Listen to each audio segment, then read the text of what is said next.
Assalamu alaikum wa rahmatullahi wa barakatuh. Dear learners, how are you all? We are fine by the grace of Almighty Allah. You know, we are passing a critical time on COVID-19. So due to COVID-19, the government has been ordered to take an online class. For this reason, our school has been taken or arranged an online class. By online class, everybody, you will know or you will participate the online class, and also you will practice in your house. So everybody will be ready for the online class and also sit with full attention with paper and pen. So today I will discuss the conditional sentence. It is only for the students of class 9 and 10. It is very important for 9 and 10. So everybody will sit the online class. Then once the online class and you will structure, you will memorize the structure, then you will apply or then you will solve the questions. Dear students, let us start our class. Conditional sentence. That is, conditional sentence means condition, that is Bengali word shorto. That is conditional অর্থ হলো শর্তযুক্ত। Sentence হলো বাক্য। সুতরাং যে সকল sentence দ্বারা শর্ত বোঝাবে বা শর্ত নির্দেশ করবে তাকে কন্ডিশনাল সেন্টেন্স বলে। সো তোমরা এটা জানো, এখন সংখ্যাটা তোমরা জেনে গেলে। পরবর্তীতে এই কন্ডিশনাল সেন্টেন্সের how many kinds of conditional sentence? There are 3 kinds of conditional sentence. That is first conditional sentence, second conditional sentence, and third conditional sentence. Today I will discuss all the 3 rules of conditional sentence. I will discuss in front of you. So everybody ready for the class? First thing, you know, if plus subject plus verb 1 plus object.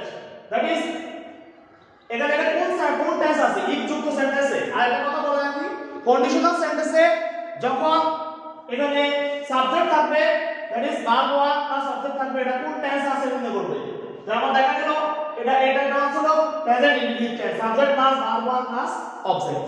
তোমরা অবশ্যই tense তোমাকে জানতে হবে, এবং subject plus verb 1 plus object plus এটা হলো present indefinite tense, আর বলা অংশ subject plus will plus verb 1 plus object. So it is future indefinite tense. Okay, dear students, প্রথমে তুমি যদি দেখো if আর কন্ডিশনাল সেন্টেন্সের সূত্রে যদি if থাকে, if যুক্ত সেন্টেন্সের প্রেজেন্ট ইনডিফিনিট টেন্স হয়, তাহলে পরের অংশ ফিউচার ইনডিফিনিট টেন্স হবে। দেখো দ্বিতীয় রুলে if plus subject plus be2 plus object, তোমরা নিতে করতে পারছো যে ভার্বের verb 2, that is ভার্বের ফার্স্ট ফর্ম, verb 2 মানে হলো first form, that is first indefinite tense যদি হয় if যুক্ত সেন্টেন্সটা, তাহলে পরের অংশ সাবজেক্ট হবে would plus verb 1 plus object. এটাকে বলা হয় ফার্স্ট কন্ডিশনাল। ফার্স্ট কন্ডিশনাল বলে, ফার্স্ট কন্ডিশনাল সূত্র হলো সাবজেক্ট বলে would প্লাস ভার্বের present form plus object. 3 number structure হলো if plus subject plus had plus be3 plus object. এখানে দেখো কোন টেন্স আছে? পাস্ট পারফেক্ট টেন্স আছে। Subject plus had plus be3 এবং অবজেক্ট থাকলে ফার্স্ট পারফেক্ট। তাহলে if যুক্ত সেন্টেন্সের ফার্স্ট পারফেক্ট টেন্স হয়, তাহলে সাবজেক্টে বলে would have plus be3 plus object, এবং এটাকে বলা হয় পারফেক্ট কন্ডিশনাল। পারফেক্ট কন্ডিশনাল বলে, পারফেক্ট কন্ডিশনালও বলা হয়। তাহলে পারফেক্ট কন্ডিশনাল স্ট্রাকচার হলো সাবজেক্টে বলে would have plus be3 plus object. That is if যুক্ত সেন্টেন্সের ফার্স্ট পারফেক্ট হয়, তাহলে এই সূত্রের আলোকে আমরা কমপ্লিট সেন্টেন্স আমরা কমপ্লিট করব। ওকে ডিয়ার স্টুডেন্টস, আমরা এখন প্রথমে এক নম্বর স্ট্রাকচারটা দেখি, if plus subject plus verb 1 plus object. দেখো এখানে আমি একটু উদাহরণ দিয়েছি যে এক নম্বর if plus subject plus verb 1, তো ভার্ব 1 মানে প্রেজেন্ট ফর্ম আছে, প্লাস অবজেক্ট মানে বলা এখানে হার্ড আছে, তাহলে পরে কমা আছে, দ্যাট ইজ এটা কোন কন্ডিশনাল, এটা হলো first conditional. If plus subject plus verb one plus subject first conditional. এবং কমপ্লিট সেন্টেন্সের ক্ষেত্রে এই বাক্যটা উৎপন্ন করতে গেলে আমার ফার্স্ট কন্ডিশনাল সেন্টেন্স নির্ণয় করতে হবে আগে। নির্ণয় করার পরে এবার আমরা বাংলা অর্থ বের করব, অর্থাৎ যে দেওয়া আছে যে সেন্টেন্সটা ওই অর্থটা বাংলা অর্থ বের করে পরবর্তী একটা গঠনমূলক একটা বাক্য তৈরি করতে হবে। এবং সেই বাক্যটা এই ফার্স্ট কন্ডিশনালের দ্বিতীয় অংশ সূত্র অনুযায়ী হবে ফিউচার ইনডিপেন্ডেন্ট টেন্স হবে। ওকে, আমরা এখন অর্থ বের করব। এই অর্থ যদি ইউ তুমি ওয়ার্ক হার্ড কঠোর পরিশ্রম করো, তাহলে পরের অর্থটা কি হবে? আশা করি অনেকে বলছো যে তুমি জীবনে উন্নতি করবে, তুমি পরীক্ষা পাস করবে, তুমি অনেক টাকা উপার্জন করতে পারবে, তারপরে তুমি সব জীবনে সফল হবে। এভাবে বিভিন্ন রকমের বাক্য তৈরি করা যাবে। যে কোনো একটা গঠনমূলক বাক্য তৈরি করবো। যদি তুমি কঠোর পরিশ্রম করো তাহলে তুমি জীবনে উন্নতি করবে, মানে তুমি জীবনে উন্নতি করবে এই বাক্যটা হবে এই সূত্র আলোকে, that is future independent tense অনুযায়ী। দেখো এখানে সাবজেক্ট আছে, সাবজেক্ট এখানে তুমি, তো তুমি ইংরেজি কি ইউ, সূত্র থেকে আসবে উই আসতো, তারপরে ভার্ব ওয়ান তুমি জীবনে উন্নতি করা, উন্নতি করা ইংরেজি কি অনেক ওয়ার্ড আছে, উন্নতি করা ইমপ্রুভ আছে, প্রসপার আছে, ডেভেলপ আছে, প্রগ্রেস আছে। আমরা সহজ একটা বলবো শাইন আছে, শাইন অর্থ উন্নতি করা, তাহলে আমরা সহজ একটা ওয়ার্ড লিখব শাইন। শাইন অবজেক্ট আমরা বলবো জীবনে, তো জীবনে ইংরেজি ইন লাইফ, ইন লাইফ। তাহলে কি হলো এই বাক্যটা শেষ হওয়ার পরে নিচে আন্ডারলাইন দিতে হবে you will shine in life. যদি তুমি কঠোর পরিশ্রম করো তাহলে তুমি জীবনে উন্নতি করবে। তাহলে ফিউচার ইনডিপেন্ডেন্ট টেন্স হলো, আন্ডার অংশ প্রেজেন্ট ইনডিপেন্ডেন্ট, পর অংশ ফিউচার ইনডিপেন্ডেন্ট হলো। অতএব এভাবে তুমি কমপ্লিট যে কোনো বাক্যটা সম্পূর্ণ করলে তুমি নাম্বার পেয়ে যাবে। এবার দ্বিতীয় সেন্টেন্সের দ্বিতীয় রুলটা, দ্বিতীয় রুল হচ্ছে if plus subject plus V two plus object. এখন দেখো দ্বিতীয় sentence if plus subject worker first worked বা টু যদি হয় তাহলে দ্বিতীয় অর্থাৎ সেকেন্ড কন্ডিশনাল সেন্টেন্স হবে।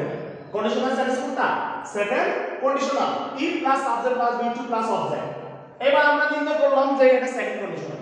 সেকেন্ড কন্ডিশনাল নির্ণয় করার পরে এবার আমাদেরকে জানতে হবে এবার বাংলা অর্থ দেওয়া প্রদত্ত বাক্যের বাংলা অর্থ বের করব। বাংলা অর্থ যদি তুমি ওয়ার্ক হার্ড কঠোর পরিশ্রম করতে, একটা মতো কথা মনে রাখবা যে সেকেন্ড কন্ডিশনাল হলো অবাস্তব, যেটা ঘটনা ঘটে গেছে এখন আমি বর্তমানে বলতেছি যে যদি তুমি কঠোর পরিশ্রম করতে তাহলে তুমি জীবনে উন্নতি করতে।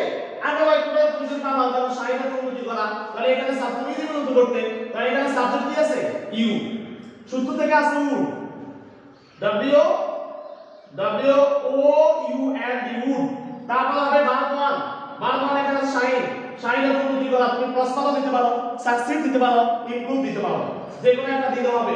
আর হবে ইন লাইফ, তুমি জীবনে উন্নতি করবে। এভাবে এটা হলো সেকেন্ড কন্ডিশনাল সেন্টেন্স। এই সেকেন্ড কন্ডিশনাল সেন্টেন্স পরের অংশকে বলা হয় ফার্স্ট কন্ডিশনালও বলা হয়। ফার্স্ট কন্ডিশনাল স্ট্রাকচার হচ্ছে subject plus would plus verb one plus object, এটাকে ফার্স্ট কন্ডিশনালও বলা হয়। সো আমরা এটা সেকেন্ড কন্ডিশনাল আমরা সলিউশন করলাম এভাবে একটা বাক্য লিখে, এবং যে খালি করে যতটুকু থাকবে সেটা নিচে আন্ডারলাইন করে দিব। এবার আমরা চলে যাব 3 নম্বর স্ট্রাকচার। এই 3 নম্বর স্ট্রাকচার হলো third conditional sentence, that is if plus subject plus had plus বি3 প্লাস অবজেক্ট। এটা কোন টেন্সের মধ্যে আছে তোমরা নির্ণয় করো আগে।